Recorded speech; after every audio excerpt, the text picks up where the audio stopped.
साथियों नमस्कार। मैंने एक क्वेश्चन पूछा था आपसे पिछले वीडियो में। मैथिल कोकिल नाम से जाने जाते हैं। ये क्वेश्चन मैंने आप लोगों से पूछा था, तो इसका आंसर है विद्यापति को मैथिल कोकिल के नाम से जाना जाता है। विद्यापति के और भी बहुत सारे यहाँ पर नाम हैं। अलग अलग नामों से विद्यापति को जाना जाता है और इसके बारे में हम लोगों ने पहले पढ़ भी लिया था।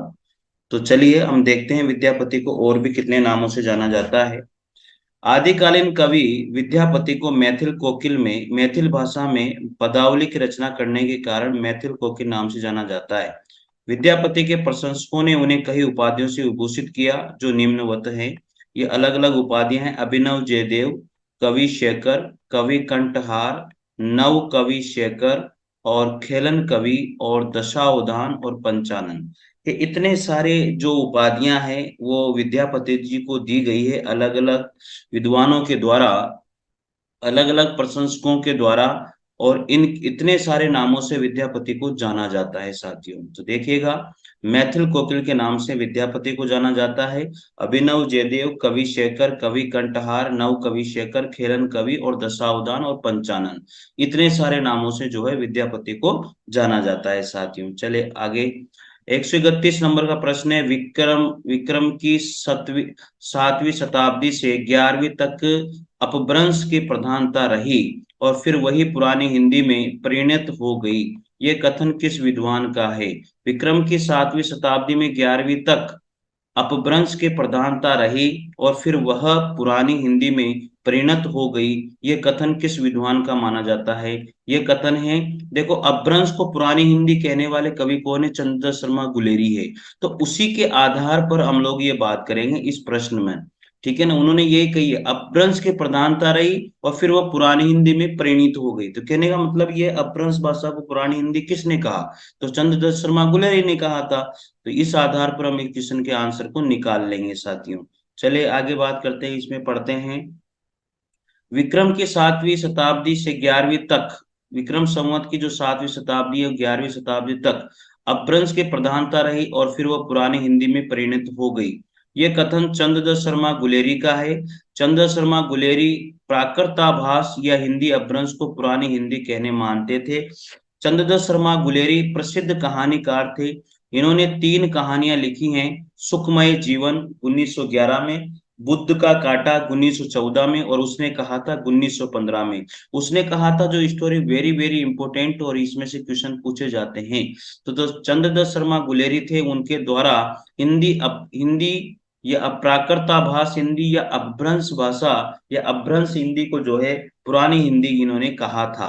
और इनके द्वारा 3 कहानियां लिखी गई जो मुख्य हैं: सुखमय जीवन 1911 में, बुद्ध का कांटा 1914 में, और उसने कहा था 1915 में। ये इनके द्वारा 3 कहानियां लिखी गई थी।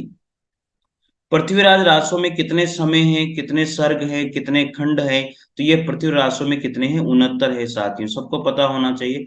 पृथ्वीराज रासो में छंद कितने हैं? 68 छंद हैं, ये भी आपको पता होना चाहिए। तो पृथ्वीराज रासो में 69 समय है या 69 सर्ग हैं। पृथ्वीराज रासो के लेखक कौन है? चंद्रबरदाई है। पृथ्वीराज रासो हिंदी का प्रथम महाकाव्य माना जाता है। हजारी प्रसाद द्विवेदी ने पृथ्वीराज रासो को सुख सुखी संवाद के रूप में रचित माना था। हजारी प्रसाद द्विवेदी ने जो है पृथ्वीराज रासो को सुख सुखी संवाद के रूप में रचित माना था। डॉक्टर वुलर ने सर्वप्रथम कश्मीरी कवि जयानाकृत पृथ्वीराज विजय के आधार पर 1875 में पृथ्वीराज रासो को अप्रमाणिक घोषित किया। पृथ्वीराज रासो को चंद्रबरदाई के पुत्र जल्लर ने क्या किया था? पूर्ण किया था साथियों। अगला प्रश्न है, चंद्रदत्त शर्मा गुलेरी ने साहित्यिक अपभ्रंश को किस नाम से पुकारा? पुरानी हिंदी के नाम से पुकारा था। चंद्र शर्मा गुलेरी ने साहित्यिक अपभ्रंश को किस नाम से पुकारा है? चंद्रदत्त शर्मा गुलेरी ने साहित्यिक अपभ्रंश को जो है पुरानी हिंदी नाम से पुकारा है साथियों। चंद्र शर्मा गुलेरी ने साहित्यिक अपभ्रंश को पुरानी हिंदी नाम से पुकारा। आचार्य रामचंद्र शुक्ल ने पुरानी हिंदी को प्राकृताभास हिंदी कहा है। याद रखना साथियों, साहित्यिक अपभ्रंश या प्राकृताभास हिंदी या अपभ्रंश हिंदी को जो चंद्र शर्मा गुलेरी थे उनके द्वारा पुरानी हिंदी कहा गया, और आचार्य रामचंद्र शुक्ल ने पुरानी हिंदी को प्राकृताभास हिंदी के नाम से पुकारा है, यह आपको पता होना चाहिए। अगला प्रश्न है वो 134 नंबर का, निम्नलिखित में से कौन सी रचना अपभ्रंश की नहीं है? कौन सी रचना अपभ्रंश की नहीं है? पहुमचरिव, पाहुड़ दोहा, भविष्यत कहा और चित्रावली। यहाँ पर अपभ्रंश की रचना जो है चित्रावली नहीं है साथियों। कौन सी रचना? चित्रावली रचना जो है यहाँ पर अपभ्रंश भाषा की रचना नहीं है, क्योंकि मैं आपको बता दूं पहुमचरिव, पाहुड़ दोहा, भविष्यत कहा ये अपभ्रंश साहित्य में लिखी गई रचनाएं हैं। चित्रावली जो है अपभ्रंश भाषा की रचना नहीं है, बल्कि चित्रावली 1613 ईस्वी में उस्मान नामक सूफी कवि के द्वारा अवधी भाषा में लिखी गई रचना है। कौन सी भाषा में? अवधी भाषा में। चित्रावली किसने लिखी? कवि उस्मान ने लिखी थी 1613 ईस्वी में, और अवधी भाषा में लिखी गई रचना थी। दोहा चौपाई छंद में रचित है कौन सी? चित्रावली। पहुमचरिव जो है स्वयंभू के द्वारा रचित है, पाहुड़ दोहा राम कवि के द्वारा, भविष्यत कहा धनपाल के द्वारा रचित मानी जाती है साथियों। ये अपभ्रंश भाषा की रचना है, अपभ्रंश साहित्य में पढ़ी गई रचना मानी जाती है। 135 नंबर का प्रश्न देखते हैं साथियों। यहाँ पर 135 नंबर का प्रश्न क्या कहता है? विशुद्ध चरितावली या जीवन चरित्र का लेखक कौन माना जाता है? विशुद्ध चरितावली जीवन चरित्र का लेखक यहाँ पर किसको माना जाता है? माधव प्रसाद मिश्र को माना जाता है। किसको? माधव प्रसाद मिश्र को माना जाता है। देखिएगा, विशुद्ध विशुद्ध चरितावली या जीवन चरित्र के लेखक माधव प्रसाद मिश्र ये सुदर्शन एवं वेश्योपकारक के संपादक भी रहे हैं। इनके निबंध अधिकतर भावात्मक है, भाषा पांडित्यपूर्ण और मुहावरेदार है। साथियों नया प्रश्न है, इस टाइप का प्रश्न हम लोग नहीं पढ़ते हैं, नया प्रश्न आप लोग याद रखिएगा।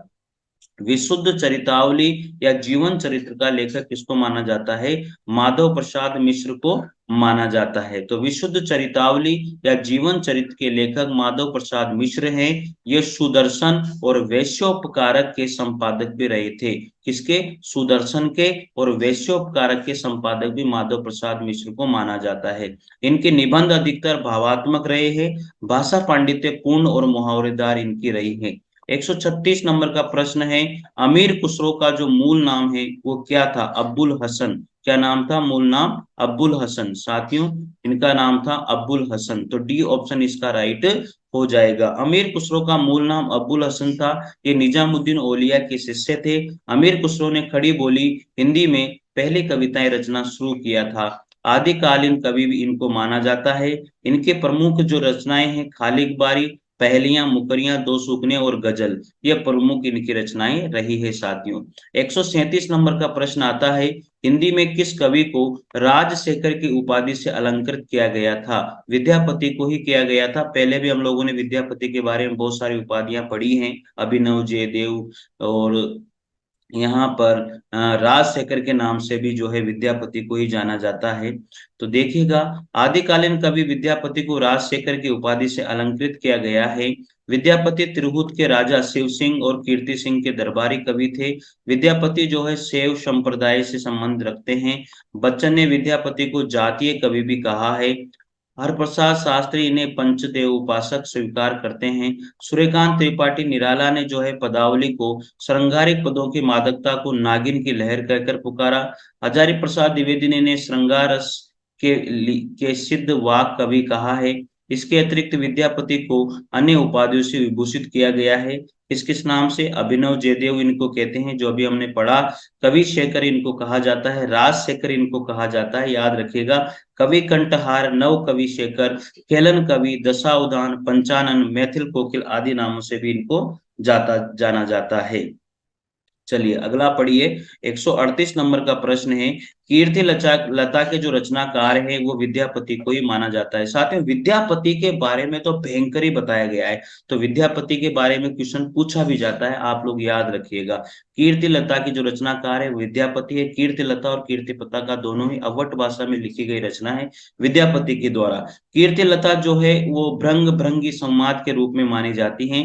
विद्यापति तिरहुत के राजा शिव सिंह और कीर्ति सिंह के दरबारी कवि थे।